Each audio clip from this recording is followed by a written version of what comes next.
Every child deserves to be treated with kindness, patience, and respect. Oftentimes, when children go through immense periods of stress or experience trauma, they may start to act out in ways that puts a ton of strain on their family.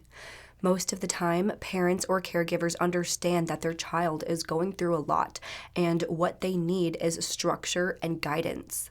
But sometimes these adults lack the empathy it takes to see things from another perspective, and instead see these bad behaviors as a kid just wanting to be bad.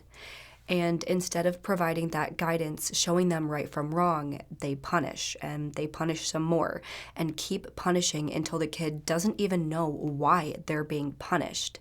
And sometimes it's taken way too far. And that is what happened in today's case. It's yet another case of a parent who treats an innocent, helpless child as nothing but an inconvenience to them. And instead of allowing someone else to care for them, they relish in their pain and suffering. But before we get into it, I want to say a huge thank you to Factor for partnering with me on today's video.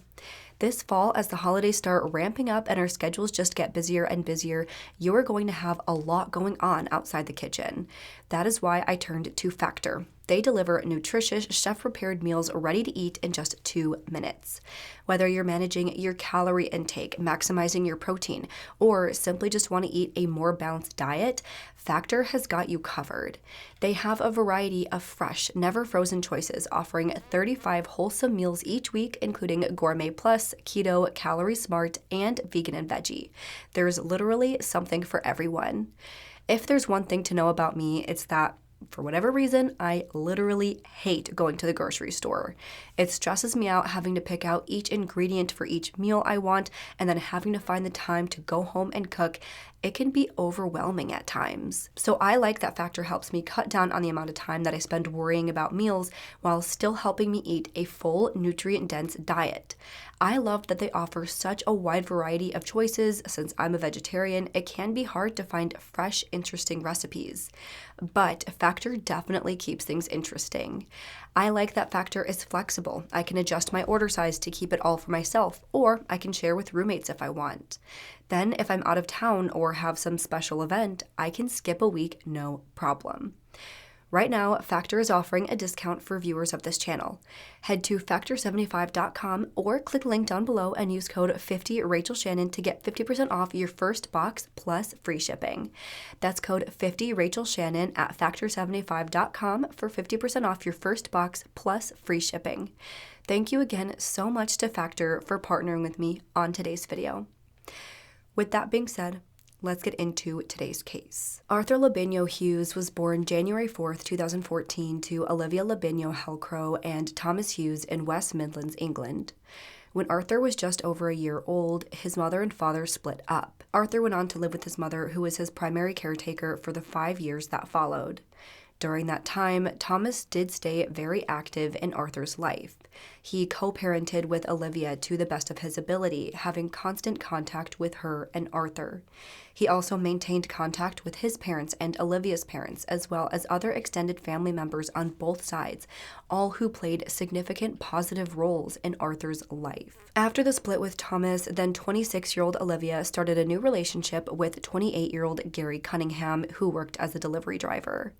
It was stated, though, that this relationship between Gary and Olivia was a toxic one. They actually met while both attending an alcohol awareness course, which already shows that Olivia was dealing with struggles of her own. But after the two met, it seemed like they were drawn to one another by their mutual love for drinking. Their relationship was pretty on again, off again, and was plagued with domestic violence from the start. The two would drink heavily together, get drunk, and get into massive arguments and sometimes physical altercations. Olivia claimed that Gary could be aggressive towards her, often physically and verbally abusing her. But according to some, this violence went both ways.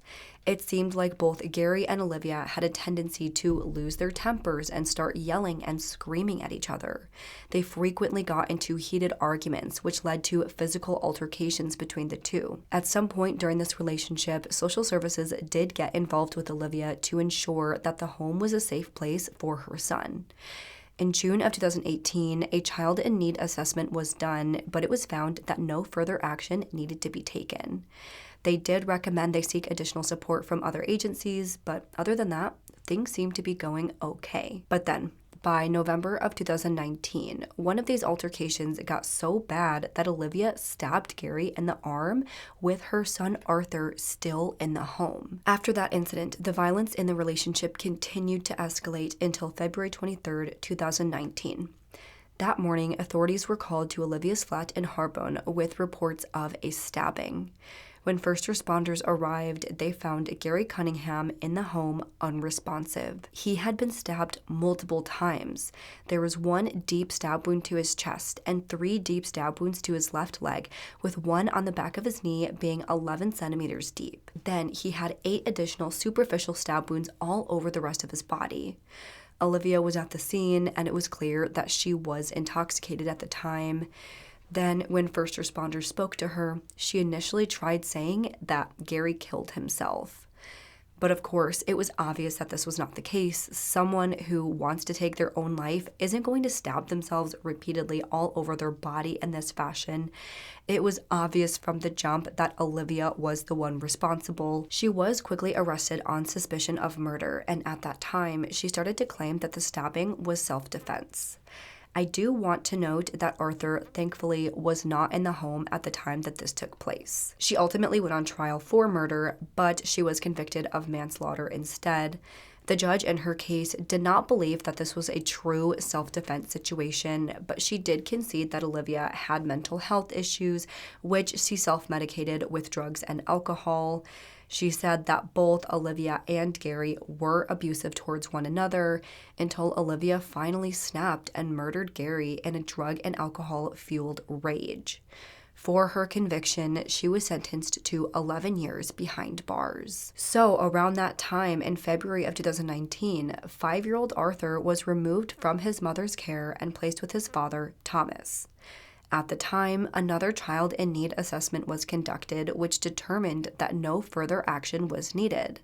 Thomas was deemed to be a protective factor to Arthur, and it seemed like his life would only improve with his father. Thomas was living with his parents, so Arthur would have the support of his loving grandparents. He seemed to adjust well to his new school, doing well in classes and making friends quickly. Arthur was described as a happy, healthy child. He loved food and started playing cricket and football at his new school, which he enjoyed. He loved playing with his new friends, and overall, school was seen as a very positive thing in his life. He was adored by everyone around him, but most of all, he loved spending time with his immediate and extended family. He was a playful, bubbly little boy who could make just about anyone around him smile. But of course, this new transition wasn't without its struggles. It was said that after moving in with his dad, Arthur did start having some serious issues. After Olivia's arrest, I guess the family decided to tell Arthur that his mother was in the army, and that was why she was away. But he did quickly find out from someone outside the family that his mother was actually in prison because she did something bad.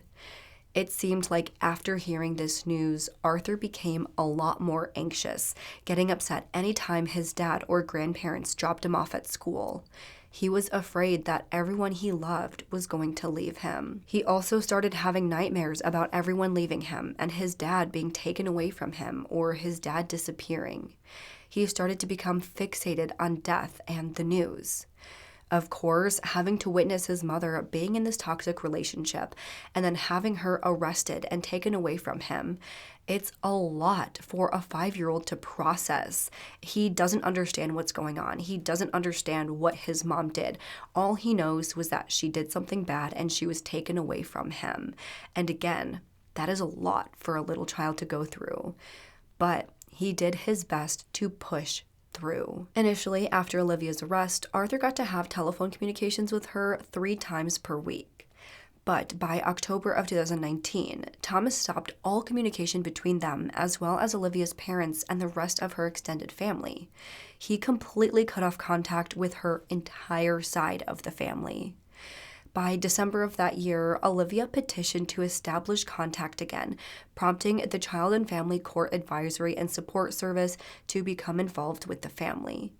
Over the course of a few months, the petition was reviewed, and it was determined that Arthur should only have indirect contact with his mother via letters. Around that same time, in the fall of 2019, Thomas and Arthur's teachers started reporting concerns regarding Arthur's behaviors and emotional well-being. It was clear that something was going on with him, and he was starting to act out a bit. By January of 2020, Arthur's primary physician made a referral to social services, who did an assessment with Arthur. But they determined that no further services were needed. As all of that was happening, in August of 2019, Thomas was using the dating website Plenty of Fish when he met Emma Tustin. Their first date was to a pub in Solihull, and according to Thomas, he was very upfront about his situation. He told Emma about his son and how the mother of his son was in prison for murder. He clearly had a complicated story, and he thought Emma would run a million miles. But she didn't. She had 4 children of her own, 2 of which lived with her, and the other 2 lived with their fathers. She also had a backstory of her own. But she wasn't so open about her story with Thomas. She had a history of mental health issues, once trying to take her own life by jumping off a 6-story building. This left her with multiple broken bones, which led to long-term health issues. She also had a history of domestic violence, both with her being the victim and the perpetrator. We don't know just how much of this Thomas found out about, but it seemed like she didn't disclose too much about herself, at least at first. By the 3rd date with Emma, Thomas decided to introduce her to Arthur, and according to Emma, her and Arthur connected and were friends right away. The 2 played cricket together in the park and bonded together really quickly. After starting this new relationship, Emma started spending more and more time with Thomas and Arthur at Thomas's parents' home, to the point that it was almost like she lived there. However, this was not a smooth transition for anyone. According to Thomas's mother, Joanne, she never really liked Emma. Both she and Thomas's father, Chris, were concerned with how much time Emma spent with Thomas versus her own kids. It seemed like she cared more about this budding relationship with Thomas than taking care of her own kids. Then, by October, Thomas started telling his parents that Arthur was being rude to Emma. Joanne and Chris both started noticing that Arthur's personality started to change around this time.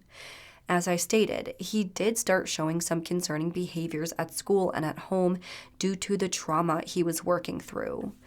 But even beyond that, Joanne and Chris noticed that Emma was getting on Arthur for every little thing. She was excessively strict with him, to the point where, let's say he was sitting and waiting for something, she expected him to sit perfectly still and place his hands on his lap. Then Thomas's parents caught Emma hitting Arthur, and when they confronted Thomas about this, he said that Arthur had been rude to her, so she responded by hitting him.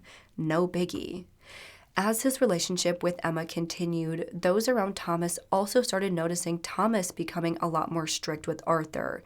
All the while, Arthur continued to become more withdrawn and quiet. By March of 2020, the government announced the COVID-19 lockdowns. At this point, Emma and Thomas decided that it was the right time to finally move in together. So Arthur and Thomas moved into Emma's home with her and her 2 children. This was something Thomas's parents heavily protested, but there wasn't really anything they could do. Arthur stopped going to school in person at this time, with the school thinking that he still lived with Thomas and his paternal grandparents. They did not know that he moved in with Thomas's partner. In the months that followed, things grew progressively worse for little Arthur. By April 14th, there had been some sort of argument between Emma and Thomas because I guess Arthur and Emma's son had gotten into a fight. Emma said that Arthur started it and hurt her son, and this led to a fight between Emma and Thomas. As a result, Thomas took Arthur to his parents' house to spend the night. However, Thomas leaving with Arthur just made Emma more angry. That night, she texted Thomas threatening to take her own life. Then, the following day, April 15th, she ran off and turned her phone off so that Thomas couldn't get a hold of her. Of course, he tried calling and texting her, but when he got no response, he requested a welfare check on her. Authorities ended up finding her and brought her back home. By April 16th, of course, Emma and Thomas patched things up, so he went to his parents' house to grab Arthur and to take him back to Emma's house. When doing so, Joanne and Chris both expressed their concerns regarding how Emma was treating Arthur and asked if they could keep Arthur just a few days longer. Thomas refused and went ahead with bringing Arthur back home with him and Emma. Once Thomas left with Arthur, Joanne immediately called social services to report some concerning injuries she noticed on Arthur. While under her care, she saw that he had some scratches on his face, as well as extensive, heavy bruising to his back. When Joanne asked Thomas about the bruises, he said that it was from a play fight between Arthur and Emma's son while they were wearing boxing gloves. This was the information she relayed to social services, who then contacted police requesting a welfare check. However, police did not think it was necessary to do a home visit since his grandmother had just seen him that same day, and I guess police would only respond if they thought he was dead, so because he was still alive, they didn't think that the welfare check was necessary. However, once Joanne sent social services the photo she took of Arthur's back, workers realized just how extensive and severe the bruising was. Even if the police wouldn't follow up, social services decided to check it out. Caseworkers were sent to the home to check on Arthur, and there, the worker noted a very faint bruise to his back, which didn't seem all that bad by then. After seeing the photos, then seeing the bruises in person, Arthur's caseworkers felt that the story of him play fighting could explain how he got those bruises, so no further concerns were raised. By the end of that same month, Arthur's case was closed, and he had no further interactions with social services.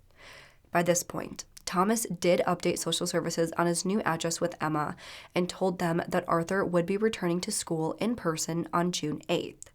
But then, when June 8th arrived and Arthur didn't show up to school, Thomas told them that he wasn't feeling well and he would return back the following week. By June 11th, Thomas spoke with the school office again, this time expressing concerns that Arthur was not sleeping well. He looked unhealthy, he was lethargic, and had been losing weight because he had no appetite and was refusing to eat.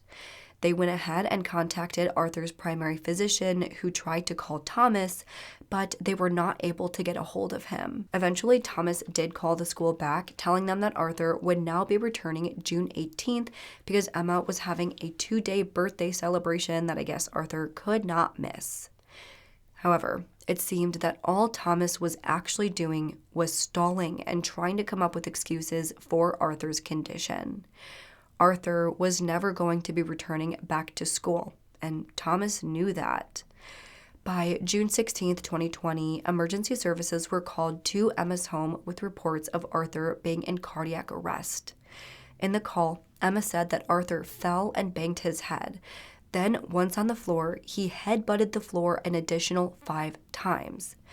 Emma said that Arthur was still breathing, but was barely breathing. Ambulance service, is the patient breathing? Barely. Okay, is he breathing right now, though, even if he's... Is he breathing, Tom? He keeps taking big dark breaths. Basically, my 6-year-old stepson is falling, he's banged his head. Okay. And while he was on the floor, he's banged his head another 5 times. Okay. He's lost colour, he's got a big lump on his head. Is he awake? So what, sorry? Is he awake? He's half in and out, but he's banged his head quite hard. Is his breathing noisy or abnormal? Is it noisy or abnormal? It's barely there, he's barely breathing, he's in and out, he's taking it hard. Okay. He's basically been treating us all like shit. He's threw himself on the floor, he's headbutting the floor. I'm trying to pick him up in the process, he's headbutting me in the process. Okay. I've got him up, he was breathing like a little bit better at first. Yeah. Washed him down, put some water down him, tried to obviously get him like, a bit more colour in him, but then obviously I've seen the lump on his head that he's done to himself. Right. Help's been arranged for him. Okay. Yeah. Try and keep calm for me. Can you get him lay out flat on his back? Flat on his back. How old is he? He's 6, nearly 7. 6 years old. Okay. Yeah. Right, there is me. He's losing colour. He's very pale, but obviously it's a big bang. He's knocked himself out by the look of him. And he's barely breathing now? He's breathing. He's barely breathing. He's lost just at the minute. Okay, so I'm going to tell you how to give basic life support, okay, so you can just keep going. When first responders arrived and started tending to Arthur, they were immediately concerned at his presentation. It was obvious that he had sustained a severe head injury. He was described as looking unkempt, with bruising all over his little body. He was clearly malnourished, with his ribs visible under his skin. Once at the hospital, he was examined by doctors who were absolutely stunned at the amount of bruising on his body. In total, the doctor counted 130 bruises all over his body. He was immediately given a CT scan, which showed that Arthur had suffered a severe, extensive, and fatal head injury.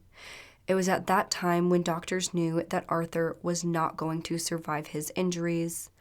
By the early morning hours of June 17, 2020, Arthur died as a result of his injuries. Of course, once first responders arrived and started tending to Arthur, police questioned Emma and Thomas about what happened. And the story they tried giving is absolutely ridiculous. They essentially said that Arthur stood up and banged his head on the radiator. Emma tried stopping him, but he started thrashing and kicking her. She then bear hugged him and picked him up, but he managed to bang his head again. She then put him in the room by himself, where he got on all fours and started banging his head on the floor over and over and over again. He did all of this until he knocked himself unconscious. Emma told this story in a very matter-of-fact, unemotional tone. But then, later in the interview, she started telling officers just how badly Arthur behaved. He kicked and hit her all the time, headbutted her. He even pushed her down the stairs once, saying, "You're not my real mom. I'm gonna get my mom to kill you." When talking about this, she got really emotional and started wiping away tears. She was absolutely terrified of that 6-year-old. Basically, he'd gone out to get me a birthday cake and stuff for the kids. Arthur was told to sit on the thinking step. Arthur's put himself all over the floor. He's banged himself off the radiator. He's hit me, he's kicked me in the process of me trying to get him back on the thinking step. He's then gone on all fours on the floor and I've told him to get up. And I shut the door over and all I heard was a crack off the floor. He was headbutting the floor on all fours. Headbutted the floor once, said, "Arthur, get up, you're going to hurt yourself. I've phoned your dad." He went, "I don't care." At that point he was fine. And then he dropped his head again as I've tried to bear hug him and pick him up, and he headbutted the floor 3 times. Here on this carpet? Round about, the door was shut, so if you go in I'll show you. Because it's probably about here his head was, but it's concrete, there's no underlay under that. He'd knocked himself unconscious. I picked him up, put him on the sofa, poured water in his mouth. So you come in, he's banged his head 3 or 4 times here. I was in the kitchen, then I'd sat down in the living room and that's when he threw himself on the floor. And you heard him banging his head? Him bang his head. So what did you do? I came out to him and told him to get up. He told me no. So I tried to bear hug him and put my arms underneath him and pick him up. And he dropped and he banged his head another 3 times off the floor. And as I picked him up, he hit me and he kicked me as I was trying to get him up. Like I say, he's like the last 6 months. He's battered both my kids. He's smashed this house to pieces. He's battered his dad. He's hit me. When I tried to get him off the floor from headbutting the floor, he headbutted me and he kicked me and he's hit me. Yesterday we went to my friend's house and he pushed me down 5 stairs. "You're not my real mum, I hate ya. I'm going to get my mum to kill you," he said. But no matter the ridiculous explanations they tried giving, police and hospital staff knew that there were no possible explanations for Arthur's injuries other than severe abuse. It would be pretty much impossible to get some of that bruising Arthur had by accident. It was apparent from the jump that Arthur had been beaten to death. As a result, both Thomas Hughes and Emma Tustin were arrested on suspicion of murder. After Arthur's devastating death, his body was sent to the medical examiner for further testing. As I stated, it was found that Arthur suffered a severe, extensive brain injury after sustaining a fatal blow to the head. But they also found smaller areas of brain damage which appeared to have been sustained prior to the fatal blow. So he had been hit in the head multiple times in the weeks or days before his death. As I said, there was extensive bruising all over his body, many of which were so severe that the force required to sustain them was far beyond what a 6-year-old could do to themselves. So no, Arthur didn't cause these bruises by hitting himself. They also found that Arthur had so much sodium in his system that the exact amount could not be accurately measured by their equipment. It was said that the levels were so high that Arthur was either forced to eat 6 tablespoons of salt immediately before his death, or he had been poisoned with heavily salted food or water for multiple days. Based on what was found in these examinations, it was clear that Arthur was being horrifically abused. But as police continued their investigation, the disturbing truth of just how poorly Arthur was being treated was revealed. Of course, police looked into cell phone records from both Emma and Thomas. Not only that, but Emma had a CCTV camera inside her home, which apparently she installed so that she could monitor Arthur's behaviors, but ultimately served as proof for how badly he was treated, and what they found on that camera was horrific. By May of 2020, the punishments Arthur was facing were just getting worse and worse. He was forced to stand perfectly still in the hallway for hours on end. Then, Emma made multiple videos and voice recordings which showed her and Thomas verbally berating, threatening, and insulting Arthur. In total, Emma recorded over 200 videos and audio recordings. In many of these recordings, you hear Arthur crying out, sometimes calling for his grandmother or uncle, once saying, "No one loves me."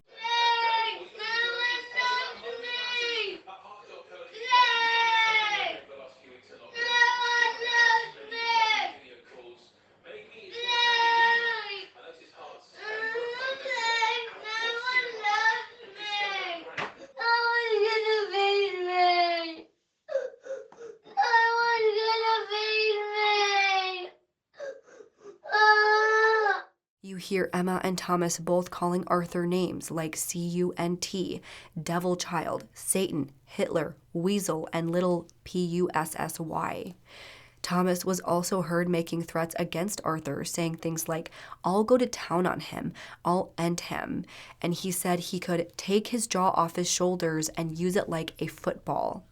Once, he told Emma to put Arthur outside with the trash. Text messages between the two also revealed how poorly they spoke of Arthur. Arthur was not allowed to play with Emma's children.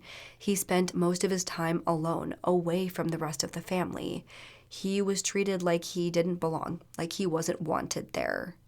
Emma made it known that she did not like Arthur, always saying that he hated her. She blamed Arthur for any fights she got into with Thomas. She had gotten pregnant with Thomas but suffered a miscarriage during this time, and of course, she blamed Arthur for losing her baby. She was very open with Thomas that she wanted him and his financial support, but she did not want Arthur around. By the following month in early June, Emma and Thomas removed Arthur from his bedroom and forced him to sleep on the living room floor with a blanket. Emma's children got their own rooms and beds, but Arthur didn't get that luxury. Even when Emma's other children would be away for the weekend with their fathers, Arthur still had to sleep in the living room on the floor. Not only that, but during the days, Arthur was often forced to stand in the hallway for prolonged periods of time.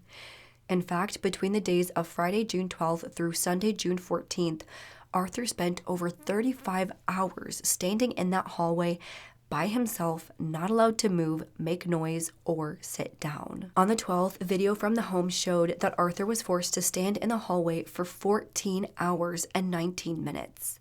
As he stood alone in that hallway, Emma and her son got McDonald's and ate it in the living room. After that, she made herself comfy under a blanket on the couch, watching TV. Again, as Arthur was in the hall. By the 13th, Arthur spent another 11 hours and 49 minutes in that hallway. During that time, Emma could be seen multiple times going up to Arthur and slapping him around the head. Then she grabbed him by the skin on his neck and dragged him to the kitchen and back to the hallway. Once Thomas got home that day, he and Emma went into the backyard where they spent time in the hot tub. They then came inside and ate ice cream on the couch, all while Arthur was forced to stand in the hallway. Finally, by June 14th, Arthur spent 10 hours and 54 minutes standing in that hallway. He was forced to wear a thick fleece onesie that entire day, despite it being June and way too hot to be wearing that kind of clothing. It was done to make him as uncomfortable as possible. I want to note that all throughout these various recordings from the CCTV and from Emma's phone, Arthur could be heard crying out for food or water multiple times, but oftentimes he refused to eat what was given to him. It's thought that this was when Emma and Thomas were slowly poisoning Arthur with salt. They were probably giving him heavily salted food, which was making him feel worse and worse as he got more dehydrated. Due to how underweight he was when his body was found, it's thought that he was denied food most of the time unless he was forced to consume massive amounts of salt. By 7:06 a.m. on June 15th, the living room camera captured Emma forcefully waking Arthur up by ripping the bedding out from under him on the living room floor. This caused him to stand up and start crying. Later that morning, Emma took Arthur with her to a hair appointment at her friend's house.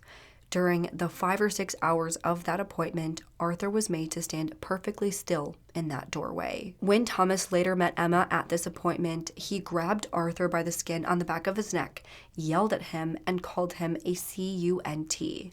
This was all in front of the friend, which just goes to show how severely they lacked any sort of empathy or remorse, thinking this was okay to do in general, let alone in front of other people. Then, as Arthur walked out of the appointment with Emma and Thomas, the friend saw Arthur collapse outside the door, but neither of them helped him back up. They just waited for him to stand up and keep walking.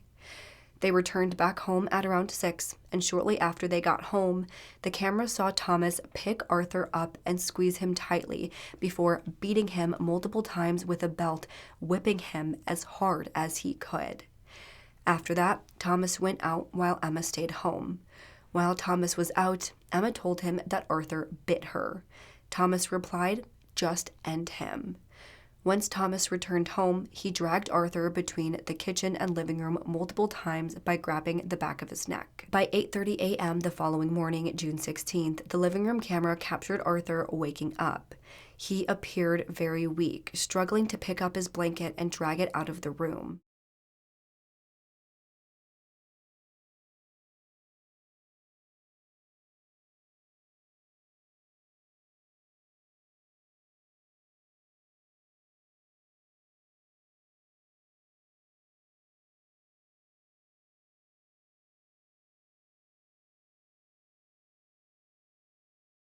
Later, Emma returned back to her friend's house to finish her hair, bringing Thomas and Arthur along with her. Once again, Emma and Thomas took turns shouting at Arthur and berating him right in front of their friends. At one point, Arthur and Thomas left the room, and the friend heard Arthur scream. Emma then told the friend that Thomas was pressure pointing Arthur to make him hurt. That day, another friend at the appointment was able to sneak Arthur a glass of water, which he chugged right down. According to the friend, Arthur appeared gaunt, malnourished, and like a, quote, poor little kid who is broken. Yet it doesn't seem like either of these people made any sort of report even after seeing how badly he was being treated and how bad he looked. By around 1 p.m. that afternoon, the three left the appointment and returned home. By 2 p.m., Emma was reportedly doing her eyebrows. It was at this time in which she said Arthur started banging his own head against her bedroom door. However, it's believed that this was actually when Emma forced Arthur to consume that giant amount of salt. By 2:15, she took a photo on her phone of Arthur sitting in the hallway crying. She went and sat down on the couch before getting back up at 2:29 p.m., heading towards the hallway. She stayed in the hallway for about a minute, and it's believed that during this time is when she carried out the fatal attack on Arthur. After this, there was another photo taken of Arthur, which showed him lying on the floor. It's thought that this was taken after Emma beat him to death. Then she moved his body to different areas of the house, most likely in an attempt to stage the scene to somehow make it look like an accident. By 2:32 p.m., Emma texted Thomas saying that Arthur punched her in the stomach and won't get up for shit. She then called him, telling him that Arthur knocked himself out by hitting his head on the floor. Thomas arrived back home by 2:37 p.m., but 999 was not dialed until 2:42 p.m., 12 minutes after the attack. Then, as we know, once first responders arrived, Emma tried spinning this BS story about Arthur somehow doing this all to himself. She wasted no time talking about how naughty he was, how out of control his behaviors were. But again, it was obvious to anyone with a brain that Arthur had been beaten to death. So after finding out all of this information and with police conducting their investigation, the joint trial for Emma and Thomas started on October 5th, 2021. Both of them faced multiple charges of cruelty to a child. Emma was also being charged with murder, while Thomas was being charged with manslaughter. The prosecution argued that both Emma and Thomas abused Arthur for months, leading to his death, not just by physically beating him, but forcing him to live in isolation, away from the rest of the family, extended family, friends, and school. He was insulted, threatened, and berated. He was starved, denied water, and forced to sleep on the floor while the rest of the family ate ice cream and slept in warm beds. It was obvious from the jump that Emma didn't want Arthur around. She made that clear. She told Thomas that she wanted him, not Arthur. Arthur probably was causing some stress for her because he literally was just ripped away from his mother after she killed someone. That is traumatic for anyone to go through, let alone a child who doesn't yet understand what happened. And instead of giving Arthur the patience and guidance he needed to get through the trauma, Emma wanted to punish him. She wanted to get rid of him. I personally think that she was poisoning Arthur with the salt to kill him. I think she believed this would be easier to explain away as an accident. But as the days went on, she lost her patience. She forced him to stand there in the hall out of the way so as not to bother her. On his final day, maybe he cried, maybe he made some whining noises, who knows? Regardless, I think whatever he did in that moment caused Emma to lose her temper, and she decided right then and there that she was going to get rid of Arthur for good. I do think she intended on killing him when she beat him that day. Then, throughout those months of being with Emma, I think Thomas valued his relationship more than the life of his son. I think once Emma started treating Arthur like an inconvenience, I think Thomas also started seeing him as such, thinking, well, if I didn't have this kid, me and Emma would be more happy. So he too started treating Arthur like trash. He encouraged Emma's violence and disdain for Arthur, telling her that he was going to beat him, knock his head off his shoulders, and once even telling her to end him. I think both of them were so wrapped up in wanting this stupid little relationship, all the while Arthur was dealing with the most significant trauma a child could go through. And instead of helping him through it, they just wanted to make him pay for being such an inconvenience to them. However, the prosecution argued that even though Thomas clearly abused Arthur and encouraged Emma to do so, there's not enough proof that he wanted Thomas to die or that he encouraged Emma to kill him, other than that end him comment, but even that is, I guess, kind of loose. So that is why he was charged with manslaughter rather than murder. Throughout the videos of Emma and how she treated Arthur, it's clear to the prosecution that she genuinely enjoyed mistreating Arthur. She relished in his pain and suffering. Again, I think she saw him as an inconvenience, and as payback for that, she wanted to watch him suffer. She did that until it got to the point where she just wanted him gone for good. So that is what she did. As I said, the defense tried saying that this was an accident or that Arthur basically did this to himself, but we know that's not the case. What a ridiculous story. The jury saw the videos from the phone, heard how badly he was being treated in those recordings. They saw the video taken from that camera inside the home. They heard the text between Thomas and Emma speaking poorly about Arthur. They heard from witnesses who saw Arthur's mistreatment. There was absolutely no way around it. They both abused that little boy, and Emma ended his life. During the last days of the trial, Emma actually ended up pleading guilty to the charges of child cruelty, but not to the murder charges. At the end of the trial, after hearing arguments from both sides, closing arguments were made and jury was sent off for deliberations. and they came back and found that Emma Tustin is guilty for Arthur's murder, and she was sentenced to life in prison with a minimum of 29 years served before she will be eligible for parole. Thomas Hughes was then found guilty for his charges of child cruelty and manslaughter, and he was given a sentence of 21 years behind bars. And that is where the case sits today. Of course, those in Arthur's life, including his grandparents, his mother, are all devastated about what happened. Clearly, Arthur was born to two parents who couldn't make good choices for themselves. If his mother hadn't killed her boyfriend, she wouldn't have gone to jail, and maybe Arthur would still be alive. If Thomas never allowed Emma to take control and just let Arthur stay with his parents, maybe he would still be alive, which, just a note, is so incredibly frustrating in all these cases.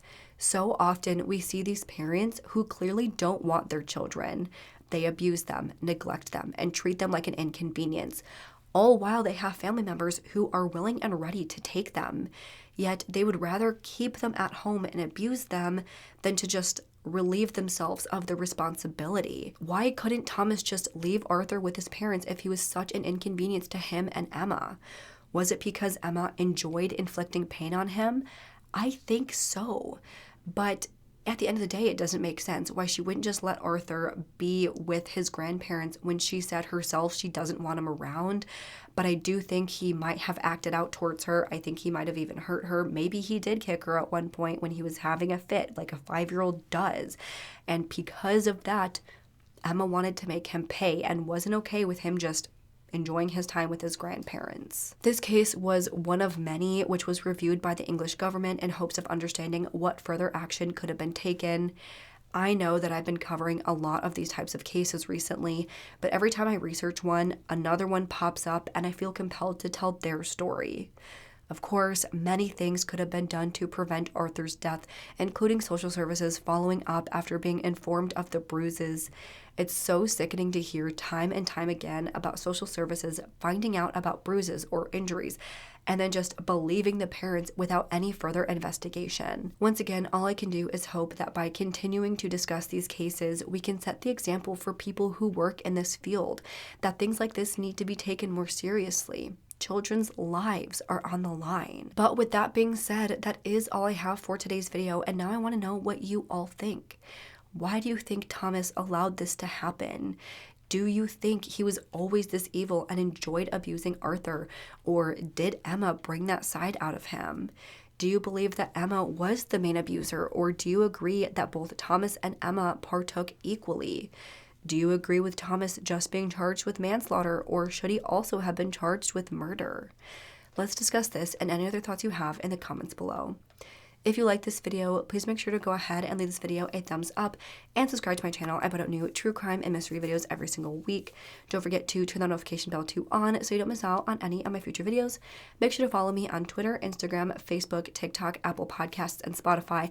All will be linked down below. And if you have any case suggestions, please make sure to fill out the Google form, which is also listed down below. With that, I hope you guys have an amazing week. Stay safe, stay healthy, and I hope to see you next time. Bye.